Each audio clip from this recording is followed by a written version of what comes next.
The number of parents being charged for failing to send their children to school has doubled in a year. This is all part of a post-COVID crackdown on truancy. Figures from the Ministry of Justice show 1,700 people are being prosecuted every single month, while on-the-spot fines have quadrupled, with parents paying out around £12 million. Joining me in this studio to my delight is Clare, Muldoon, the social commentator and mother of four. And down the line, John Platt joins us. John was prosecuted for taking his daughter out of school. Shall we start with you, John, since you're the parent and you're the person who can testify about the environment and what it's like out there? First of all, just tell us your story. Some people will be familiar with it. It's lovely to see your face again. What did you do? Why did you do it? And what was your comeuppance for doing it? Hi, Vanessa. It goes back some years now. It was 2015, big family holiday, went to Florida. We have three children. Two were in private education. One was in a state school with different half terms. We had to make a decision. Somebody was going to miss school if we were all going to go on holiday together. It wasn't to get a cheap holiday, as has been widely reported. The holiday cost over 30 grand for a big extended family. Came back, got a penalty notice, refused to pay it. Went to magistrates court, I think it was October 2015. Won my argument, legal argument there. Ended up in the High Court in 2016. Won the argument there. The case was widely reported.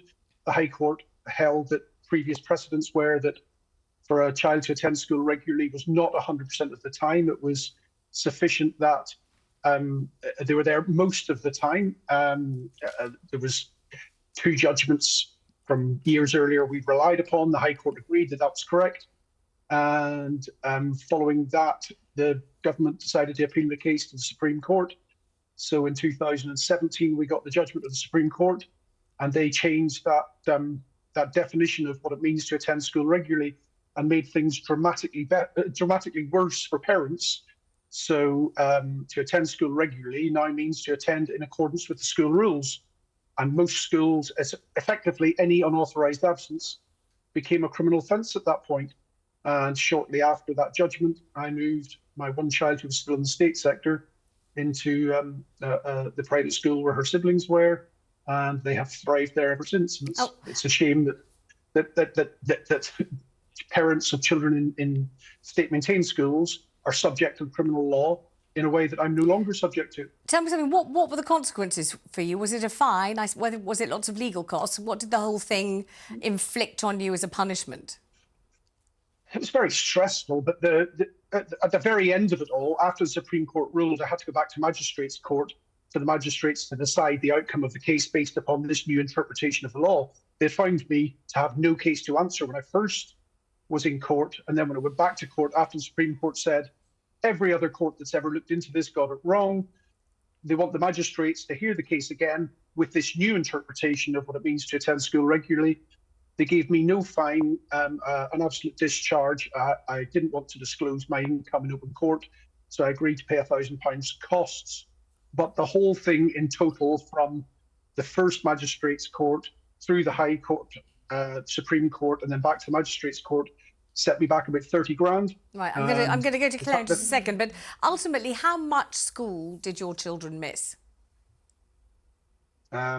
In relation to that specific incident, yes. It was 5 days. 5 days. And had there been other occasions previously, where you had taken them on holiday during school times? Well, by the end of the year, I think the court case, it's all a little bit, it's 8 years ago now. Yeah. I think she had 93% attendance for the year. Right, so it was a matter of days missed, not weeks or months, and it wasn't your habitual thing to do that. All right. Oh, well, I have taken my kids out of school a lot. I don't pretend otherwise. You've taken them out a lot?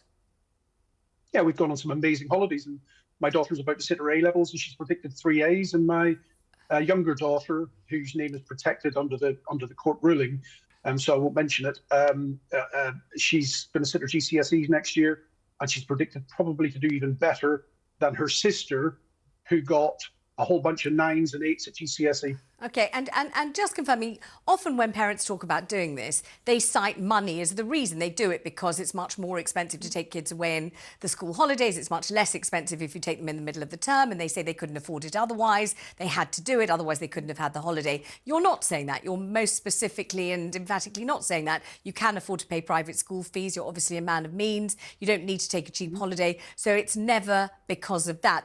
The first time you said it was a big family thing and you had to sort of synchronise diaries and calendars, that was the only time you could go.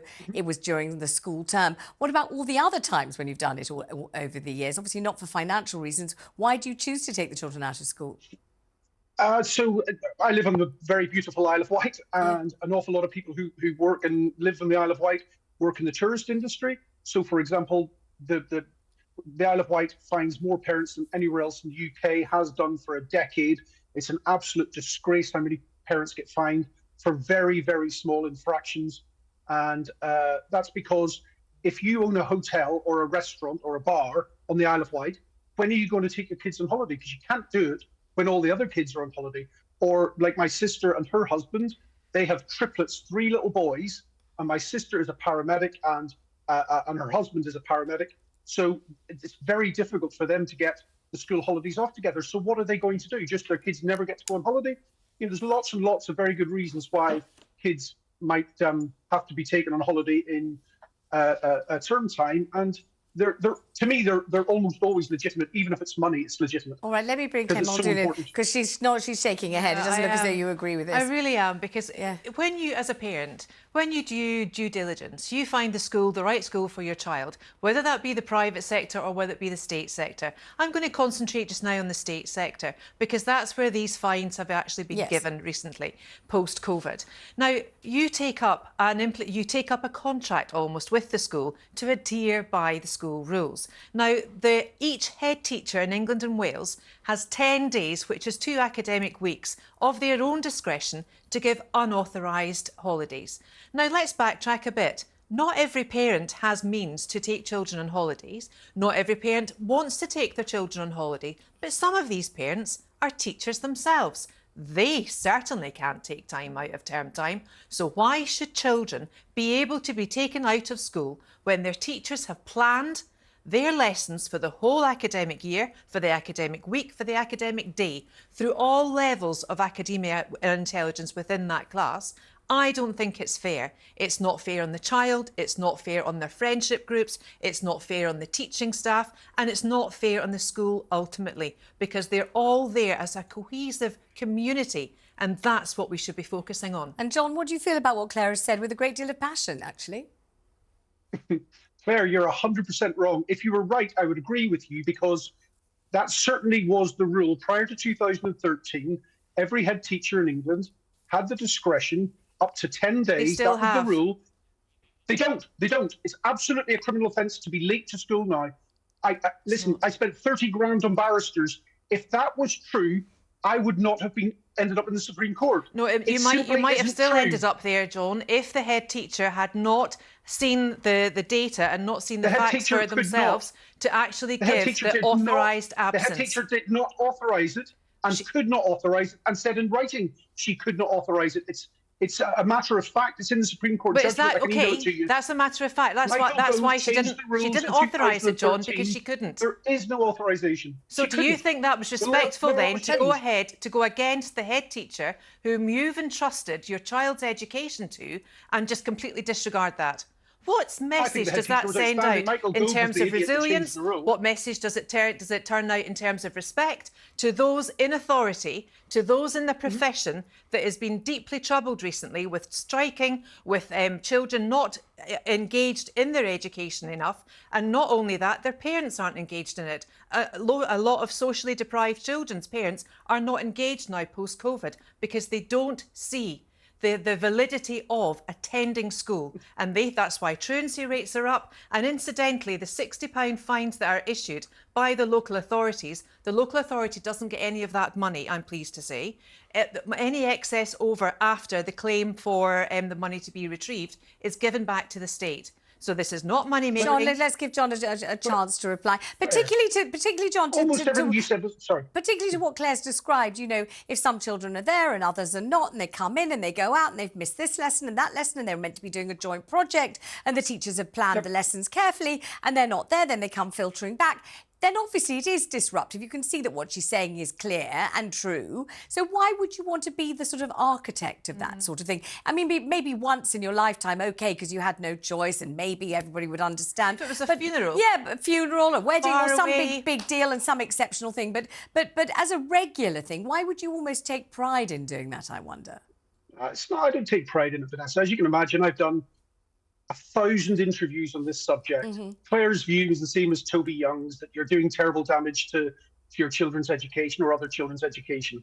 And I've said 1,000 times, the data provided by the Department for Education, which investigates, drills down right into what is the impact of absence from school, because all absence does not have the same impact as illness, for example. Illness accounts for 90% of all absence of children at school. I know, but illness, we've got no choice in the matter, unfortunately. Listen, I'm going to have to thank you both very much indeed for joining us. I think I'll conclude with Claire, because I think I gave John a little more time. I mean, I don't reckon you've been swayed at all. Oh, by I've what he not had been to say. swayed at all. Have you been annoyed by it, though? I've actually been annoyed, Yeah, I can yes, see. and disrespected. Yeah. I feel really awful for the education system in this country when we're trying to get back on track. England and Wales have got their GCSEs, their A-levels. Scotland's got their hires going on and their Nat 5s. You know, we need to get behind children. They are our future. And what are we doing? We're undermining education by taking them out when they want to.